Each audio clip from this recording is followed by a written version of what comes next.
पत्रकारिता एक जीविकोपार्जन का साधन नहीं है, बल्कि यह एक साधना है और यही कारण है कि इसे चौथा स्तंभ भी कहा जाता है।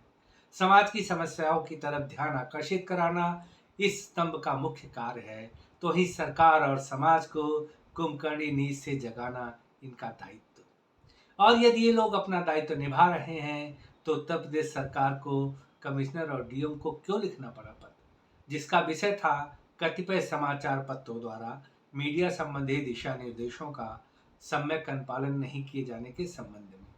पत्र में कुछ और भी कहा गया है, लेकिन इसका विषय ही डराने जैसा लगता है। तो क्या है इस पत्र में, आइए जानते हैं। नमस्कार, आप देख रहे हैं अपनी बात अनिल के साथ।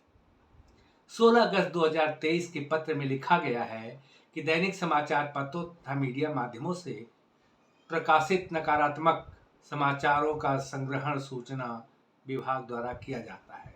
इन नकारात्मक समाचारों के तथ्यों की त्वरित जांच करना आवश्यक है, क्योंकि इन समाचारों से शासन की छवि धूमिल होती है। और आगे लिखा है, ऐसे आर्टिकल को IGRS अर्थात इंटीग्रेटेड ग्रीवेंसेस रिड्रेसल सिस्टम में दर्ज कराया जाएगा और संबंधित मंडलायुक्तों, जिलाधिकारियों तथा विभागाध्यक्षों को प्रेषित कर कार्रवाई की अपेक्षा की जाएगी। अंतरिम रिपोर्ट को मान्य नहीं माना जाएगा। इस प्रकार के प्रकरणों में जिलाधिकारी द्वारा संबंधित विभाग पत्र प्रेषित किए जाने के उपरांत जिलाधिकारी कार्यालय द्वारा उक्त पत्र की स्कैन्ड कॉपी जन सुनवाई समाधान यानी IGRS पोर्टल पर भी अपलोड की जाएगी, जिसे तो IGRS पोर्टल पर व्यवस्था की जा रही है। पत्र के यह पैराग्राफ में शासन व्यवस्था को चुस्त दुरुस्त करने की मंशा दिखती है और इससे पता चलता है कि नकारात्मक खबरों का संज्ञान लेकर सरकार सकारात्मक कदम उठाना चाहती है, जनहित में कार्य करने के लिए अपने अधिकारियों के उत्तरदायित्व को भी सुनिश्चित करना चाहती है। लेकिन मीडिया के कुछ स्तंभ इस पत्र के अगले पैराग्राफ को पढ़कर हिलने डुलने लगे तो कुछ को तो जैसे 440 वोल्ट का करंट लग गया। आइए देखते हैं अगले पैराग्राफ में क्या लिखा है। उसमें लिखा है, यह संज्ञान में आता है कि किसी दैनिक समाचार पत्र मीडिया में घटना को तोड़ मरोड़ कर अथवा गलत तथ्यों का उल्लेख कर नकारात्मक समाचार प्रकाशित कर राज्य सरकार एवं जिला प्रशासन की छवि धूमिल करने का प्रयास किया गया है, तो संबंधित जिलाधिकारी इस संबंध में संबंधित मीडिया ग्रुप समाचार पत्र के प्रबंधक को स्थिति स्पष्ट किए जाने हेतु पत्र प्रेषित किया जाएगा तथा सूचना विभाग को भी पृष्ठांकित किया जाएगा। कृपया उक्त निर्देशों का अनुपालन सुनिश्चित किया जाए। यह वही पैराग्राफ है जिसमें मीडिया के कुछ लोगों को मिर्ची लग गई, तो कुछ ने इस कदम की तारीफ की तो कुछ ने कहा यह तो होता आ रहा है। यह BBC की खबरों की बात माने तो योगेश मिश्र जी कहते हैं कि ऐसा पहले से होता रहा है, ये कोई बड़ी बात नहीं है। बड़ी बात यह है कि सर्कुलर के अंतिम पैरा में ये लिखा है कि गलत खबरों पर सरकार एक्शन लेगी। आज भी अगर हम कोई गलत खबर चलाते हैं तो फिर इसका खंडन छापा जाता है। संबंधित पक्ष को कोर्ट जाने का भी अधिकार है।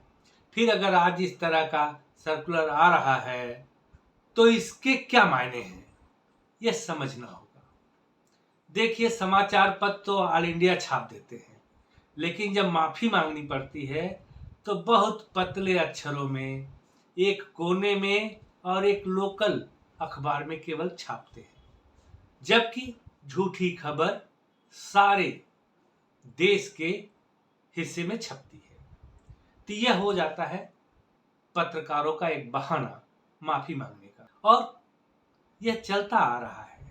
BBC.com पर प्रकाशित खबरों के मुताबिक वरिष्ठ पत्रकार अम्बरीश कुमार, शायद उनको कुछ ज्यादा चिढ़ है इससे, उन्होंने कहा है कि पत्रकारों को डराने वाला कदम के रूप में इसको देख रहे हैं। अब उन्होंने क्या कहा, मीडिया का एक बड़ा हिस्सा तो पहले से ही बीजेपी के साथ खड़ा है। कुछ ही लोग बचे हुए हैं जो सवाल खड़े कर रहे हैं और सरकारों से सवाल कर रहे हैं। अब उनको भी डराने धमकाने की तमाम कोशिश हो रही है। आखिर कथित नकारात्मक खबरों की जांच का मकसद क्या है? इस सवाल पर अम्बरीश कुमार जी कहते हैं, ये बेहद वाहियात फैसला है। ये सरकार कैसे तय कर सकती है कि क्या खबर है और क्या नहीं? एक तरह से दरोगा को न्यूज एडिटर बनाना चाहते हैं। मतलब ये है कि आप पत्रकारों की खबर चेक करेंगे और आपको कुछ गलत लगा तो उनके खिलाफ मुकदमा दर्ज करेंगे। 2-4 पत्रकारों को जेल भेज दें ताकि पत्रकारों में डर पैदा हो जाए। इस आदेश का पत्रकारों के कामकाज पर क्या असर पड़ेगा? तो इस पर अम्बरीश जी कहते हैं कि बीजेपी वालों की ट्रोल आर्मी होती है। पत्रकार अगर उनसे बच भी गया तो उनके सामने अब ये नई दिक्कत आ गई है। योगी सरकार ने अपने पहले कार्यकाल में भी पत्रकारों पर बंदिशें लगाई थी। सरकार पर सवाल उठाने वाली खबरें लिखने या देने पर पत्रकारों के खिलाफ मुकदमे हुए हैं। आगे अम्बरीश जी कहते हैं कि योगी सरकार पत्रकारों को दबाने की कोशिश कर रही है और समझना यह है कि मीडिया का एक बड़ा हिस्सा इस पर खामोश है। सरकार का एक कदम अघोषित इमरजेंसी की तरह है। अब सरकार की तरफ से सफाई आई कि यह केवल शिकायतों को दूर करने के लिए किया जा रहा है और उन्होंने कहा है कि इससे नकारात्मक खबरों से हमें मिलेगा, हाँ झूठी अफवाहें जो होगी तो एक्शन लेने की बात नहीं है, लेकिन यह पूछना है कि खबर की सत्यता की जांच तो होनी चाहिए जिससे झूठी अफवाह न फैलाई जाए। हालांकि उस पैराग्राफ को पढ़ें तो सच्चाई कुछ और भी नजर आती है। आजकल मीडिया समूह दो भागों में बटा हुआ है। एक धड़ा सरकार की उपलब्धियां गिनाता है तो दूसरा धड़ा सरकार की कमियां, और ये दोनों धड़े अपना काम बखूबी करते हैं। लेकिन कुछ पत्रकार तो आजकल यूट्यूबर बन चुके हैं, तो कुछ अगर ऐसी ही खबरें देते रहे तो जल्द ही यूट्यूबर बन जाएंगे।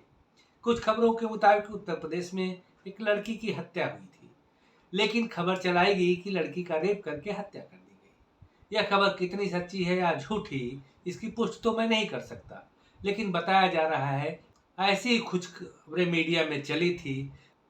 उस चैनल से पूछा गया है कि यह खबर उनको कहां से मिली है, क्योंकि सरकारी जांच में हत्या की बात तो आई है लेकिन रेप की पुष्टि नहीं हुई। अर्थात खबरें देने पर रोक नहीं है, लेकिन सूत्रों और मनगढ़ंत खबरों पर रोक लगाने का एक प्रयास है और यह हर सरकार करती आई है। यह सपा सरकार में भी होता रहा है, बसपा सरकार में भी होता रहा है। और बताया जाता है कि बसपा सरकार में मायावती तो इन्हीं खबरों के ऊपर शासन कर जाती थी। अब तो मीडिया हाउसेज भी बटे हुए हैं, कुछ सरकार के बंधन में लगे हैं तो कुछ सरकार के निंदन में। अब देखिए, अपना कर्तव्य करना सही बात है, करना चाहिए, मीडिया की जिम्मेदारी है, लेकिन किसी की बुराई करने के लिए, किसी को नीचा दिखाने के लिए खबरें बनाकर पेश करना यह मीडिया का काम नहीं है। यह अपना हित साधने की बात है। यह पत्रकारिता की मर्यादा नहीं है और न यह साधना है और न यह चौथे स्तंभ का काम है। तो मैं चलूँ कुछ और काम पे। आप वीडियो को लाइक अवश्य कर दें। आपसे गुजारिश है कि इसे शेयर भी कर दें और चैनल को सब्सक्राइब नहीं किया है तो खुद कर दें और ऐसे प्रसंगों को पसंद करने वाले मित्रों से भी सब्सक्राइब कराएं। अभी के लिए इतना ही, फिर मिलेंगे अगली वीडियो में। तब तक के लिए नमस्कार, जय हिंद।